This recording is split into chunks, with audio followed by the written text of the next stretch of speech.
আমি মাওলানা ওয়ালিউল্লাহ বলে যাই, যে সমস্ত নারীরা স্বামীদের কথা শোনে না, স্বামীদের অবাধ্য হইয়া চলাফেরা করে, চাকরি করবে, মাগো মা, নামাজ পড়ে কোনো কাজ হবে না মা। স্বামীর অবাধ্য হওয়ার কারণে তোমাকে জাহান্নামের কঠিন আগুনে তোমাকে দাউ দাউ করে জ্বলতে হবে। নাউজুবিল্লাহ বলেন। 2 নম্বর কথা হলো, অনেক মা আছে যেই মাগুলো এই কাজটা অহরহ করেন, দেখেন তো মেলে কিনা। আল্লাহ নবীর হাদিসে পাওয়া যায়, যে সমস্ত মায়েরা, যে সমস্ত নারীরা স্বামীর পকেট থেকে না বলে চুরি করে টাকা নিয়ে বাপের বাড়ি দেয়, বোনকে দেয়, ভাইকে দেয়, নিজের ইচ্ছা মতো খরচ করে ইসলামিক কাজ ছাড়া, এরকম কাজ যে নারী করবে, আমার নবী কয় ওই নারীটা মরতে দেরি হবে, আল্লাহর জাহান্নামে যেতে দেরি হবে। মাগো মা, এবার সিদ্ধান্ত নেন, আপনি ডিসিশন নেন, স্বামীর পকেট থেকে টাকা মেরে এই টাকাটা আপনি কোথায় খরচ করবেন। তবে একটা হাদিস পাওয়া যায়, কোন নারী যদি স্বামীর পকেট থেকে সামান্য কিছু টাকা নিয়ে যদি ইসলামিক কাজ করে, তাহলে এই ইসলামিক কাজে ব্যয় করার কারণে ওই স্বামী সওয়াব পাবে, বউটাও সওয়াব পাবে। তাই বলে তোমার স্বামীর সংসার থেকে না বলে অজস্র টাকা নিয়ে তুমি তোমার বাপের বাড়ি, ভাইকে, বোনকে তুমি দিতে পারো? বাগামা ভালো করে শোনো, এবার 3 নম্বর যে কাজটা করলে না, এরা জাহান্নামে যাবে। আল্লাহ নবী বলে, কোন মা যদি স্বামীর অনুমতি ছাড়া নফল ইবাদত করে, আল্লাহ নবী বলে ওই নারীটা জাহান্নামে যাবে। মনে করেন আপনার স্ত্রী নফল রোজা রেখেছে, আপনি 7 দিন পর বাইর থেকে বাসায় আসছেন, আসার পর আপনার প্রয়োজন, দিনের বেলা আপনার স্ত্রী আপনার প্রয়োজন, আপনি বলছেন বিবি রে আমারে খুশি করো, আমারে খুশি করো। এবার আপনার বিবি যদি আপনারে খুশি না করে নফল রোজা রেখেছে, আল্লাহ নবী বলেছে এই রকম করে স্বামীর অনুমতি ছাড়া যদি কোনো মেয়ে, কোনো মা যদি নফল ইবাদত করে, তাহলে ওই নারীটা আল্লাহর জাহান্নামে যাবে। নাউজুবিল্লাহ বলে। সুতরাং আমার ভাইরা, আমার মায়েরা, এই 3টা কাজ আপনারা কখনো করবে। সম্মানিত ভাইয়েরা আমার, এবার 2 নম্বর পয়েন্টে কথাগুলো শুনেন। ও মা, তোমাকে বাঁচানোর জন্য বলছি মা, আল্লাহ পাক তো তোমাকে জাহান্নামে যাওয়ার জন্য পয়দা করে নাই। আমার ভাইয়েরা, আমার মায়েরা, খুব মনোযোগ দিয়ে শোনেন। স্বামীর অবাধ্য স্ত্রী যারা হবে, ওদের করুণ পরিণতি মৃত্যুর পর শুরু হবে। মাগো, তুমি বুঝতে পারো না কেন তোমার দামটা কত? আল্লাহ নবীর ভাষায় আল্লাহ নবী বলেছেন, আদ-দুনিয়া কুল্লুহা মাতাউন ওয়া খায়রু মাতাইদ দুনিয়া আল মারাতুস সালিহা। ও পৃথিবীর নারীরা, শুনে রাখো, আমার নবী বলছেন, পৃথিবীতে তোমরা যা দেখো, এই চোখ দিয়ে আমরা যা দেখি সব কিছুই দামি, ঠিক কিনা? এই লাইটগুলো দামি, মাইক দামি, কাপড় দামি, সব কিছু দামি, কিন্তু আমার নবী কই, পৃথিবীর মানুষ শোনো, সবচেয়ে দামি হলো ওই নারীটা, ওই মাটা, যেই নারীটা হচ্ছে সতী সাধবী, ঘুমকুর দিয়ে আছে, পর্দা করে আছে, 5 ওয়াক্ত নামাজ পড়তেছে। একে বলা হয় নাই, তাহলে কাকে বলা হয়েছে শোনেন। আল্লাহ নবীর হাদিস শোনেন। বিশ্বনবী নবী মুহাম্মদ রাসূলুল্লাহ সাল্লাল্লাহু আলাইহি সাল্লাম মিশকাত শরীফের মধ্যে একটা হাদিস বলেছেন, 4টা গুণ যার মধ্যে পাওয়া যাবে, এই নারীকে আল মারাতুস সালিহা বলা হবে। আমার ভাইজানেরা, হাদিস কানা আবু হুরায়রা থেকে বর্ণিত, তিনি বলেন, আল্লাহ নবী বলেছেন, ইলা আলী রাসূলুল্লাহ সাল্লাল্লাহু আলাইহি সাল্লাম, আল্লাহ নবীকে প্রশ্ন করা হলো, ইয়া রাসূলুল্লাহ, ইয়া হাবিবাল্লাহ, আইয়ুন নিসায়ে খায়রুন, নবী গো আপনি একটু বলেন তো কোন নারীটা উত্তম, কোন নারীটা ভালো, কোন নারীটা সতী সাধবী? আল্লাহ নবী এবার একে একে 4টা পয়েন্টের কথা বললেন। 4টা গুণ যে নারীর মধ্যে থাকবে, ওই নারীটা হলো আল মারাতুস সালিহা। মুসলমান ভাইরা ভালো করে শোনো, আল্লাহ নবী বললেন, 1 নম্বর, আল্লাতী তাসুররুহু ইযা নাযারা। ও মা, তোমার দিকে যখন তোমার স্বামী তাকাবে, তোমার দিকে যখন স্বামী তাকাবে, তোমার সঙ্গে যখন কথা বলবে, স্বামী আনন্দিত হবে। এবার চিন্তা করেন তো, আমার মায়েরা স্বামীর সঙ্গে কথা বলার সময় সুন্দর করে কথা বলে না, কিন্তু দেবরের সঙ্গে যখন কথা বলে, বাহিরের মানুষের সঙ্গে যখন কথা বলে, মিষ্টি করে কথা বলে। স্বামী বাহির থেকে আছে, ভালো করে কথা বলে না। মাগো মা, নবীজি বলেছেন, আল্লাতী তাসুররুহু ইযা নাজা।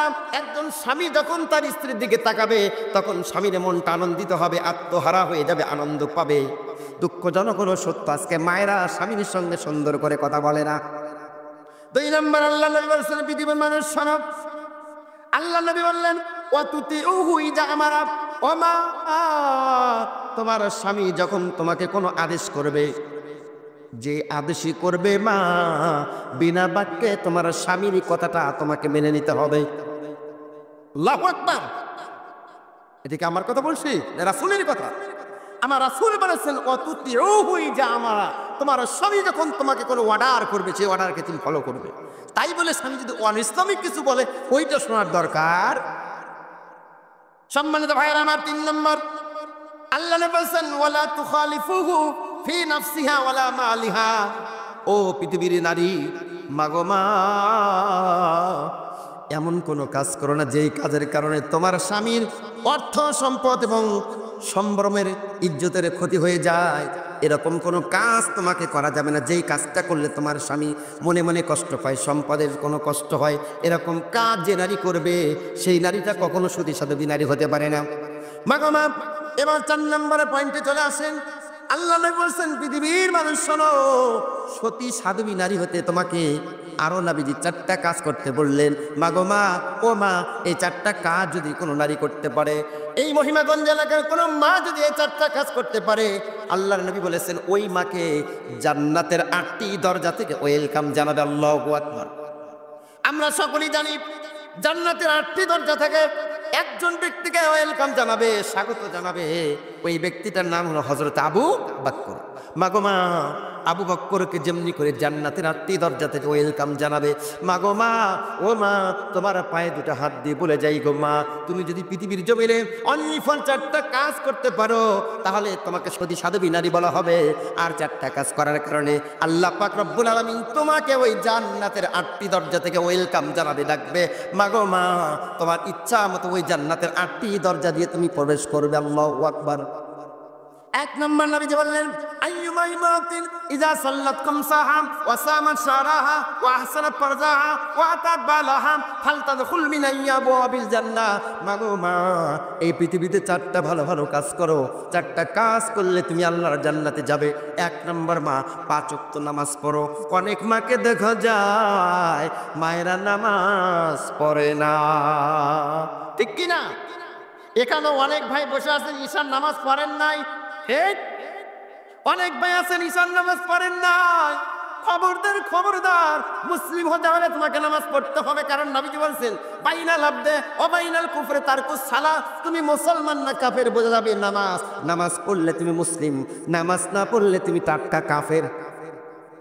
ওমা, 1 নম্বর তোমাকে 5 ওয়াক্ত নামাজ পড়তে হবে। 2 নম্বর নবীজি বলেছেন 1 বছর পর পর রমজানের রোজা রাখতে হবে। আল্লাহু আকবার।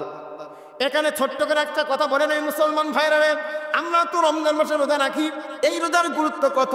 আল্লাহ নবী বলেছেন মান সামা ইয়াওমান ফি সাবিলিল্লাহি বাআদাল্লাহু ওয়াজহাহু আনিন নারি 70 খরিফা। চিৎকার মেরে কন্না আল্লাহু আকবার। আল্লাহর সন্তুষ্টির জন্য আল্লাহর কোন বান্দা বান্দি যদি দিনের পথে আল্লাহর সন্তুষ্টির জন্য 1টা রোজা রাখে, ধরে বলেন কয়টা? 1টা রোজা যদি কোন আল্লাহর বান্দা বান্দি রাখে, আমার আল্লাহ পাক ওই বান্দার বান্দিকে জাহান্নাম থেকে 70 বছরের দূরত্ব রাখবে। আল্লাহু আকবার। মাগো মা, এই জন্য বলো, আল্লাহ পাক বললেন বাবা 1 বছর পর পর রোজা রাখো। 3 নম্বর নবীজি বললেন পৃথিবীর মা, 3 নম্বর তোমার সতীত্বটাকে রক্ষা করো। মাগো মা, চরিত্রকে বিক্রি করো না, চরিত্রকে নষ্ট করো না। এখনকার অনেক মা আছে, স্বামী গেছে বিদেশে, স্বামী গেছে ঢাকায় চাকরি করার জন্য, চরিত্রটাকে নষ্ট করে, যেরকম মা আছে না নাই? খবরদার হ্যাঁ আমার মায়ের, আমার চরিত্র নষ্ট করবেন না। কারণ নবীজি বলেছেন চরিত্র নষ্ট যার জাহান্নামী সে। আল্লাহ নবী বলেছেন 4 নম্বর ওয়াতাত বালাহা, মাগো স্বামীর খেদমত করবে, স্বামীর খেদমত করবে। এই যে 4টা কাজ বলা হলো, 5 ওয়াক্ত নামাজ, রমজানের রোজা, সতীত্বকে রক্ষা, স্বামীর খেদমত, এই 4টা কাজ যদি কোনো নারী করে, আল্লাহর নবীর ভাষায় ওই নারীকে জান্নাতের 8টা দরজা দিয়ে তাকে আহ্বান করতে থাকবে। এখন মায়েরা কয় হুজুর সব ঠিক আছে, 4টার ভেতর 3টা করবো, 1টা করবো না, স্বামীর খেদমত করবো না। এরকম মা আছে না নাই? কথা বলেন না কেন? আপনার স্ত্রী কি আপনাকে অজুর পানি দেয়, গোসলের পানি দেয়? মা জান্নাতি জীবন যদি করতে চাও মা স্বামীর খেদমত করো, স্বামীর খেদমতের মধ্যেই তোমার জান্নাত নিহিত। জোরে জোরে করো আল্লাহু আকবার। সম্মানিত ভাইয়েরা আমার, স্বামীর খেদমত করবে না, কিন্তু আমার মায়েরা দেবরের সঙ্গে ভালোবাসা আছে না নাই? কথা বলেন না কেন?